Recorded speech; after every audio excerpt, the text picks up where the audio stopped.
Nilambur MLA. PV. അൻവറിന്റെ കക്കാടംപൊയിലെ പാർക്കിന് licence അനുവദിച്ച Koodaranji panchayat.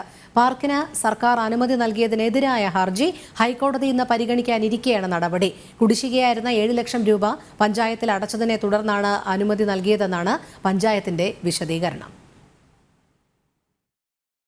PV. അൻവറിന്റെ പാർക്കിന് അനുമതി നൽകിയത് ചോദ്യം ചെയ്തുള്ള ഹർജി ഹൈക്കോടതി ഇന്ന് പരിഗണിക്കാനിരിക്കെയാണ് കൂടരഞ്ഞി പഞ്ചായത്ത് ലൈസൻസ് അനുവദിച്ചത്. ലൈസൻസ് ഇല്ലാതെ പാർക്ക് എങ്ങനെ പ്രവർത്തിക്കുന്നുവെന്ന് കോടതി കഴിഞ്ഞ ദിവസം ചോദിച്ചിരുന്നു.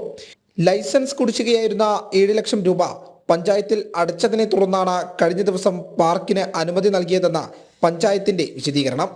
അതേസമയം കിഡ്സ് ഗാർഡന് മാത്രമാണ് അനുമതി നൽകിയതെന്നും ഇലക്ട്രിക് റൈഡുകൾ പ്രവർത്തിക്കാൻ അനുമതി നൽകിയിട്ടില്ലെന്നും പഞ്ചായത്ത് പ്രസിഡന്റ് പറഞ്ഞു.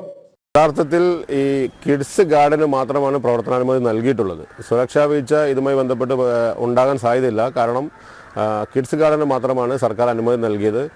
വാട്ടർ ആക്ടിവിറ്റീസ് അതുപോലെ തന്നെ ഇലക്ട്രിക് ഉപകരണങ്ങൾ ഉപയോഗിച്ച് പ്രവർത്തിപ്പിക്കുന്ന റൈഡുകൾ ഇതിനൊന്നും അനുമതിയില്ല.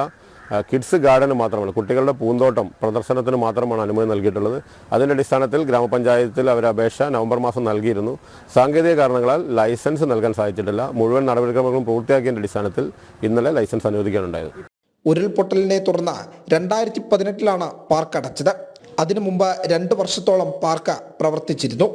സർക്കാർ കോടതിയെ അറിയിച്ചതനുസരിച്ചാണെങ്കിൽ അത്രയും കാലം പ്രവർത്തിച്ചത് ലൈസൻസ് ഇല്ലാതെയാണ്. അധികാരവും പണവുമുള്ളവർക്ക് ഈ നാട്ടിൽ എന്തുമാകാമെന്നതിൻ്റെ മറ്റൊരു ഉദാഹരണമാണ് ഇതെന്നും പരാതിക്കാരൻ പറയുന്നു. ജനം, കോഴിക്കോട്.